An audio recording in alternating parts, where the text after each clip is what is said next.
In fact, I make Monica from Friends look slutty.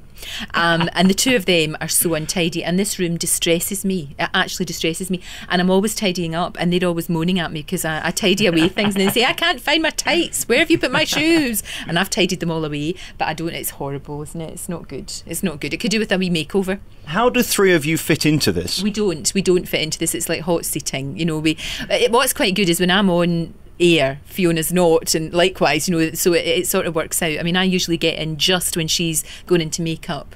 So luckily, as you can see, it's the size of a phone box. The three of us are never in here together because we wouldn't be able to fit in.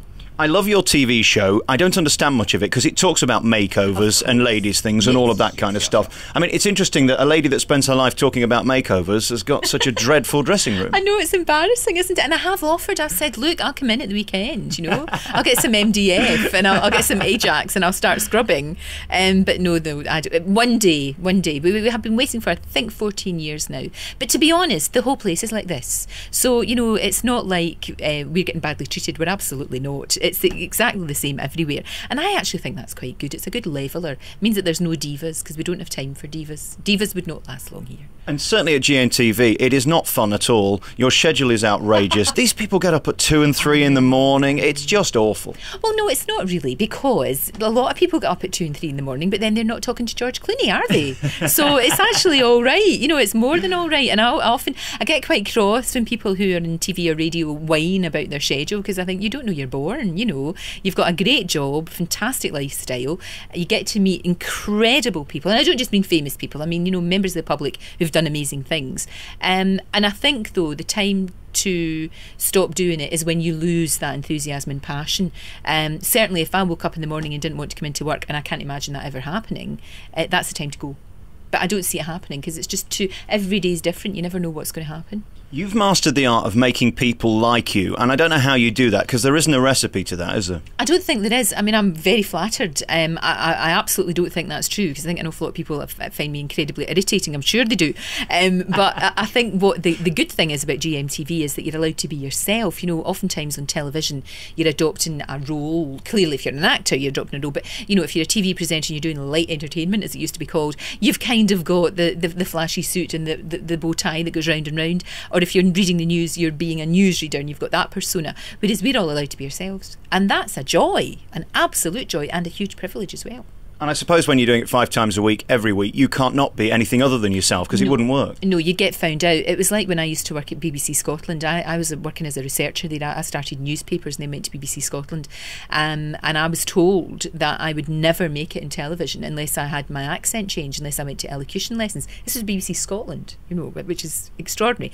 It was the 80s, it was different. Nobody spoke like me. Now it's, you know, people have got accents from all over the place. Of course they have, and that's quite right too. But that's what I was told. And the thing is, if I had done that, there's no way I could have sustained it, and I would have come over as very, very false. So no, that was not the thing to do. But yeah, we're allowed to be ourselves, which is great. We're going to get on to the interview in a bit when we finish chit-chatting, because we must actually ask some proper questions. But I was doing some research and I put Lorraine Kelly into one of those search engines. There's quite a lot of mucky websites about you, aren't there?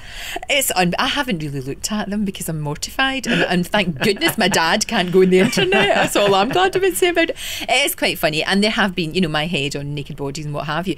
And all I can say is, I take it as fun. I don't take it as, I mean, there's an appreciation society, the Lorraine Kelly Appreciation Society, which is a hoot, an absolute hoot, and it's done with great affection, and I think you've got to laugh at that. And I'll just think to myself, well, at least they didn't put my head on Anne Widdecombe's body. It's actually quite a nice body. I'd love to look like that, you know. I wish I did, but I think you do. You know, that's part and parcel of being on the telly. Everybody that's on the telly has got some kind of mad internety thing going on, and you've just got to let it wash over you and not be bothered by it. And actually, some of it's okay, some of it's quite flattering. And it's not just the internet. We walk into your dressing room and then you show me something that you were sent this morning. Yes, I have been sent the highest pair of shoes. Now, how high do you think those shoes are? They must be about 9 inches tall. Something like that, yeah. Yeah, they're huge, absolutely huge, and a huge platform. They're quite tranny. Yeah, I do get sent some odd things, I have to say. I don't think I'll be wearing those. I think they'll be an ornament. Was there a note sent with them? What was the deal? The note just said, we heard you talking about high heels on the telly and thought you would like to see our big ones. We're back on your favourite local radio station talking to the one and only Lorraine Kelly. And you're smart, aren't you? Because you're one of those people that no matter what show you're invited on, you can do it. Whether it be filling in for Paul O'Grady, whether it be a guest on a chat show, people like to see you. Why do you think you're so popular with those chat shows? Gosh, I don't know. I guess it's because I think I've done so much live television that they know that they can kind of throw anything at me, probably. So, you know, I did do Question Time. I only did it the once and I wouldn't do it again because it was the most terrifying thing I've ever done. And I sort of got away with it, but that was really scary.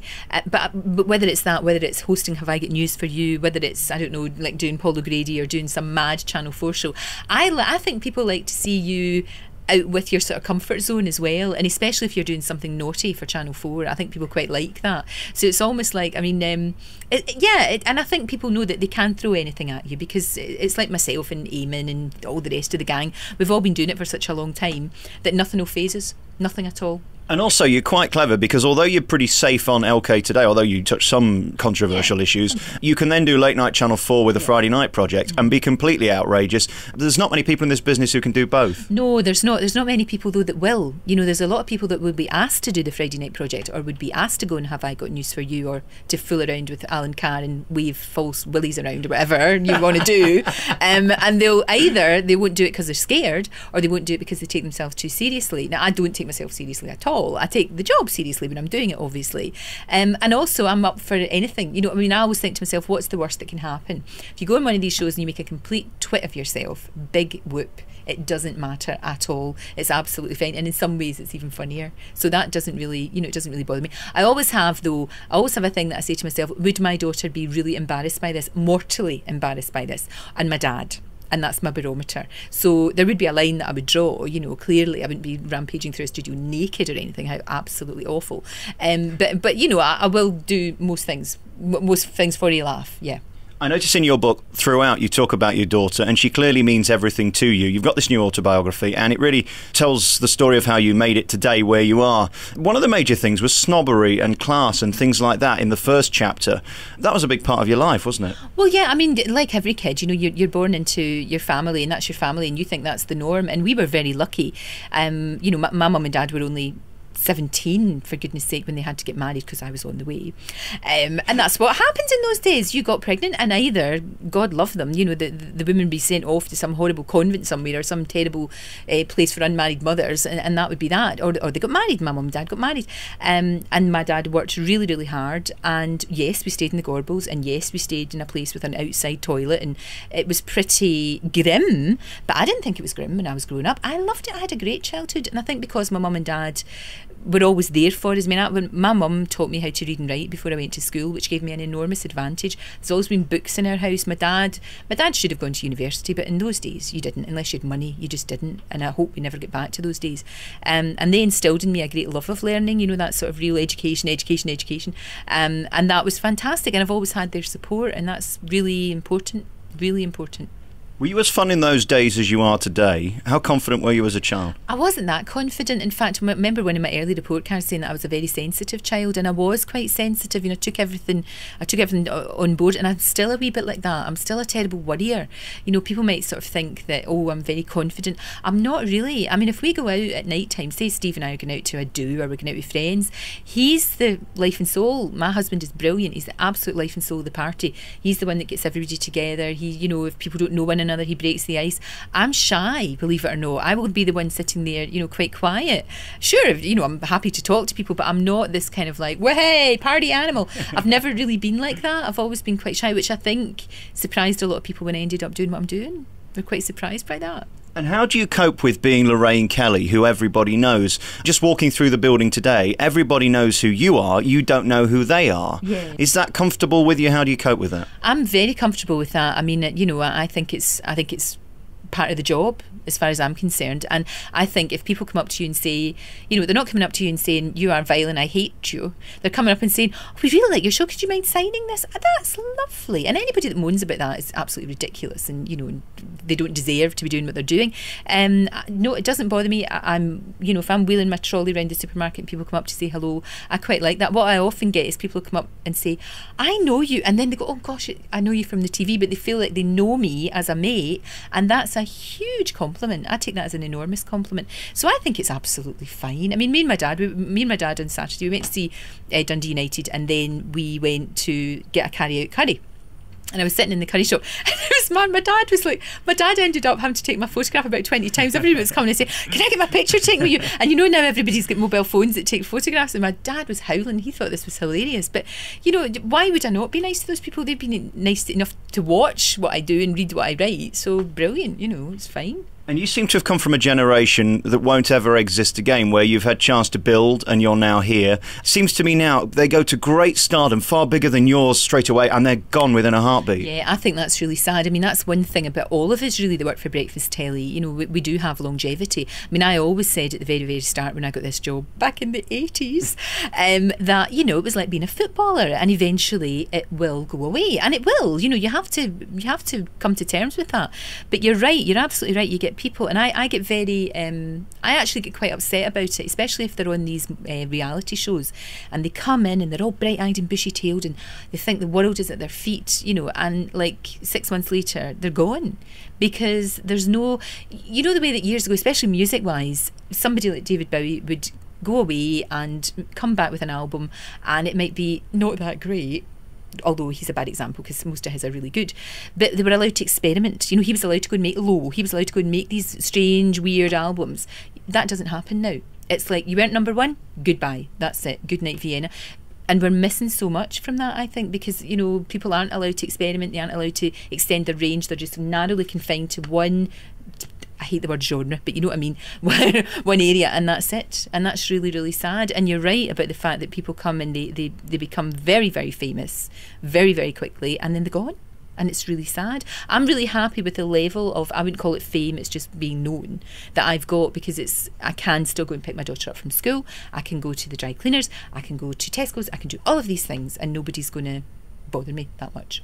And I think also the fact that you let people in makes it easier, because if you're one of these that, no, don't take my picture, then people want it more. Absolutely. That's why you wouldn't be getting a picture of me on the beach, you know, the usual, with the circle of shame, like Heat magazine, you know, with chipped toenail, because folk aren't that blinking interested, and it's not a big deal, you know, it isn't a big deal at all, and I think that's quite funny. I mean, my picture's been taken before where I've looked less than perfect, but that's because I am less than perfect. We're all less than perfect. Nobody looks the way that anybody does on the front cover of a magazine. It just doesn't happen. I think some of those websites would love pictures of you on the beach. Oh no, it'd be horrible. Can you imagine how ghastly? They'd have to put my head on somebody else's body. Everybody does talk about image in the papers these days, and they love a story where they can say you've put on £50 or £100 or £300 in some cases. Do you have to worry about your weight and your look forever, or do you actually just try and be you and forget about it? I don't worry about that. Of course, like every other woman, I would love to have, you know, a sort of flat tummy, and I'd love to lose that half stone that seems to have I've never lost since I had my baby. But no, I don't. But I think that's because of the show that I do. I think everywhere else in telly, it's totally different. I mean, nobody at GMTV has ever said to me, you need to lose weight, you need to wear these kind of clothes, this is how you should look, this is how your hair should be. We all just kind of bumble along, you know, and hope for the best, really. I would hate that sort of scrutiny. That actually would really upset me. I would find it impossible to do my job if there was somebody constantly saying to me, you've got to be a size 10, because it's not going to happen. Because if I was a size 10, I'd look ill, you know, and it just is not going to happen. And I do get very cross about that, because I think as women, we put far too much pressure on ourselves to look a certain way. And it's mad. It's absolutely crazy. I mean, size 0 is the equivalent of a 7-year-old boy. Who wants to look like a 7-year-old boy? I don't, and I'm sure my husband doesn't want me to look like that, and I'm sure most blokes don't want their girls or wives to look like that. And if you are naturally thin, fair play to you, because that's fine. If that's the way you're supposed to be, then fine. But do bear in mind that somebody who's a size 16, that's probably how they're supposed to be as well. You know, it's all about, because when I'm a size 14, I look a bit plump, but when I'm a size 10, I don't look, I'm a 12, that's what I'm supposed to be. That's what I try and, but hey, I fall off the wagon all the time. And of course, Jordan's regularly on your programme. How long do you think you can keep fighting nature before you have to say, this is who I am? I don't know. I don't think she's naturally tiny. I've never seen a tinier girl. I mean, she's really small, and I think when she had her big, huge false breasts, it made her look even teeny tinier. But I think she is a phenomenon, and I think she's a very clever, very canny girl. She knows exactly. she plays the press like a violin, doesn't she? She just she just does it. I've got huge admiration for her, and I wasn't way back in her early days when she was a real party girl before she had her babies. I wasn't sure. I just thought, I'm not sure about this girl. And it was when I was working at This Morning and I saw her with Harvey, you know, our son who's disabled. And she was on her own. She does because she doesn't have the big entourage. She's not that daft. She doesn't have the big entourage that costs a fortune. She's got her manager and her good friends, and that's great. And the way she was dealing with her son was absolutely brilliant. I mean, there was nobody around. It wasn't for any cameras. It wasn't for any. There was no OK magazine, whatever deal going on. And I actually changed my mind instantly about her. And I like her. I've got a lot of time for her. But you know, I don't know how long she can keep going. Probably a long time. Because she's branching out into horse riding now and all that kind of stuff. And she is so smart. She's one step ahead of the game all the time, isn't she? And, you know, she's quite right. Like, remember she got banned from some polo place, and she said they're only doing that for publicity. She knew exactly what was going on there. Great. Fabulous. And moving back to the book, we then go through your childhood and things like Star Trek and sci-fi. I didn't know you were into that. Oh, my first crush, and I still, you know, it still makes me go weak at the knees, Mr. Spock. Loved Mr. Spock, because I knew the half-human side. You know, there's a passionate man under that Vulcan exterior. Yeah, I love all of that, and I love astronomy. Astrology, no. Stars, no, that nonsense. I never read my stars. I mean, I can't be doing with that. It's a lot of nonsense. But astronomy, I've always been interested in. That's my dad. He bought me my first telescope when I was 5. And I've got an amazing telescope now that you can actually, it works with a computer. You can plug in where you can sort of, you know, put in the details of to which star you want to watch. And it actually, it goes there. It actually goes to that planet or that star system. It's just fantastic. It's absolutely brilliant. So I'm really into all of that. Always have been. Carl Sagan's was a huge hero of mine. It's a great regret that I was not able to interview him before he died. Brilliant man, absolutely brilliant. And what is it about sci-fi that you love then? Is it just the curiosity of it? Oh, it's the possibilities. It's the endless possibilities of how things could be. And I don't think for a second that we're alone. You know, I think that would be... Oh, that would be we'd be so full of ourselves, you know, if we thought we were the only ones. I think there's definitely extra life out there. They probably wouldn't be bothering with us because we're probably not worth bothering about. Because we're away sort of on the edge of the galaxy and we're probably not developed enough for these beings. But it would be extraordinary. I mean, it would be amazing. So are you talking little green things with long tentacles? What are we talking? No, I'm not sure what it'll be like. I would imagine they'll be very advanced, but I do think that and I know a lot of people are very against space exploration, but if we don't do that, what's the point of being here? You know, we should be finding out more. I mean, it's amazing that we landed on the moon, but that was the 70s. You know, the last Apollo was the 70s. That's a scandal. We should be going for... I mean, we don't have to do manned... You know, that you don't have to do that, but it would be amazing. It would be. But I'd love to do, you know, Richard Branson's doing that going into space. It'd be extraordinary. I'd love to do that. I did get up in a fighter jet though. I wanted to be a fighter pilot when I was a wee girl, and I got up in a tornado, and that was astonishing. That was the best experience. They reckon it's something like £100,000 to go to space with this new thing that he's doing with Virgin. Maybe do a bit of overtime? Oh, I couldn't justify it. Honestly, I couldn't. I mean, that's like a house. That's like 2 houses for my mother. I couldn't possibly. But it'd be nice, wouldn't it, to hitch a ride on that? That would be amazing. Absolutely amazing. Well, how about LK Today Live from Space? Get it for free. That would be nice, wouldn't it? We could do a wee makeover on Richard Branson. That'd be good.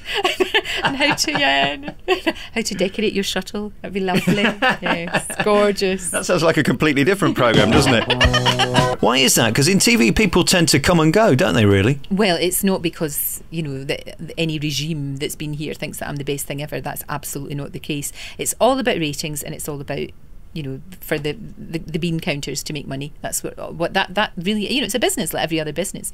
So there's no sentimentality. It's not that they think, oh, she's quite nice, we'll let her sit in the sofa. It's all about, if you deliver the numbers, if you deliver the ratings and the advertisers are happy, then you're still there. Sadly, that is what it's all about, and I'm very well aware of that, and I'm very well aware that will not last forever, because it never ever does. It's lasted me a long time, you know, but it's not going to last forever. But I hope, and I know that I will be somebody who'll say, that was great, I'll do this now. You know, I'll go and do something else, whether it's writing, whether, you know, if I was lucky enough to land some radio work, whether it was anything like that, then fine, I could do something else. I wouldn't want to go and eat kangaroos' bottoms in the jungle, or learn how to ice skate, or do any of these things, because I think when you've done it, move on. do something else, and that's what I would like to do. And I do hope to do some more writing. I really do. I'd love to write fiction. I've got loads of ideas to do that. So that and writing the book, writing the autobiography was good discipline, to do that. And I'd like to do a lot more of that. That'd be great. Did you find it relaxing? Did you find it frustrating, annoying? How did you put the book together? Because it's hard to remember everything that's happened in your life, isn't it? Well, the best bit of it really was the before writing. It was talking to my mum and dad, talking to my grandmothers, talking to aunts, uncles, old work colleagues, and just getting memories, going through the old biscuit tins full of photographs, doing all of that. And then it was just a matter of being very disciplined. It was hard because, there was no way I could do anything while I was working at GMTV. So what I tended to do was every Wednesday and every Friday and every Saturday, I would just work on the book, because Thursdays I write my columns. And I just found that it was very strange, very difficult to stop that. Once you're on that hamster wheel, when I'd finished it and I delivered it and it was going and I got it to date, because I never miss a deadline, never, ever, ever. And apparently in books that's quite unusual. Usually they don't. But I delivered it, it was fine. And I suddenly thought, oh my God, first of all, I haven't seen anybody for like 6 months. Where are all my mates? It was really strange. It was really, really odd. And working at that sort of feverish pitch, I suddenly went, phew, it was actually quite nice to just have a little bit of a breather. So I went on holiday, I had a couple of weeks in Spain, and then it was back into the craziness, And how difficult is it talking about those things you'd rather not talk about? I mean, there has to be a line somewhere, doesn't there? Oh, sure. I mean, I did, there was things that I didn't put in the book, because they weren't really important, like an awful lot of, like maybe internal politics, or maybe things that had happened at the BBC, or things that had happened at TVAM, because nobody would really care apart from anything else. And also, if somebody's really annoyed me that much, they're going to be really annoyed when they pick up the book and they look at the back and the index and they're not there. That's going to really annoy them even more than if you'd mentioned them. But to be honest, I was doing a very honest book, but I wasn't doing there was no scores to be settled as far as I was concerned. I just wanted to tell my story in my own words, and there was things that I touched on that were quite difficult to write. But Dunblane I left to the very end. That chapter in Dunblane I left to the very, very end, because that was really difficult to do, but had to be done because that was a huge big part of my life, and it was important to put that in. But but it was a good process. It was lovely to type the end.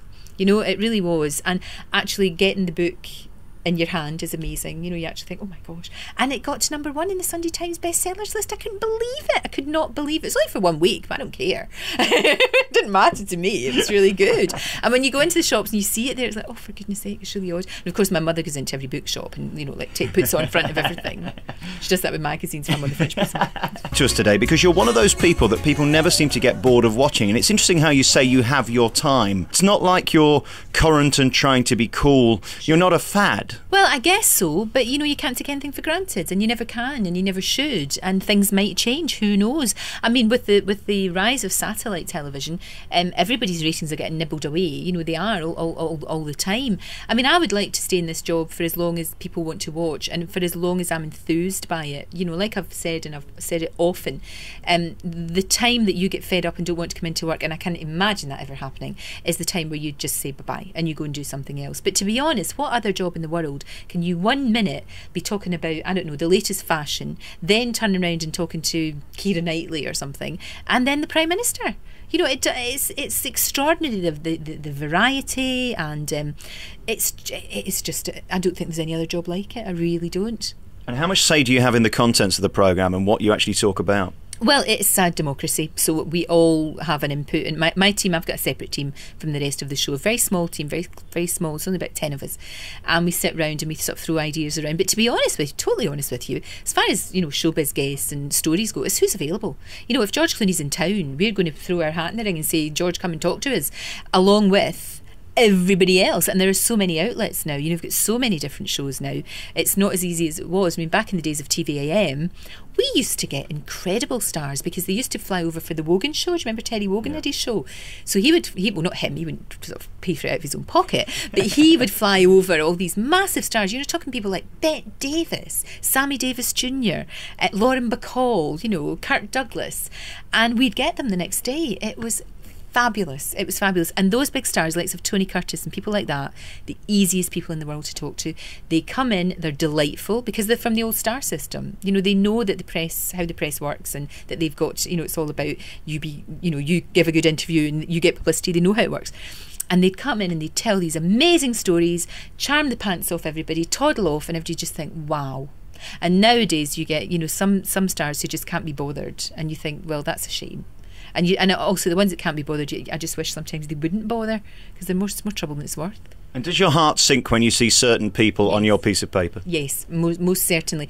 Anybody that's got an entourage bigger than 20 is a problem. But having said that, the stars themselves are usually really nice. We had Rihanna a couple of weeks ago, you know, the Umbrella Ella girl. She was lovely, absolutely delightful. She does look like Gokwan's sister, but that's no bad thing. That's no bad thing.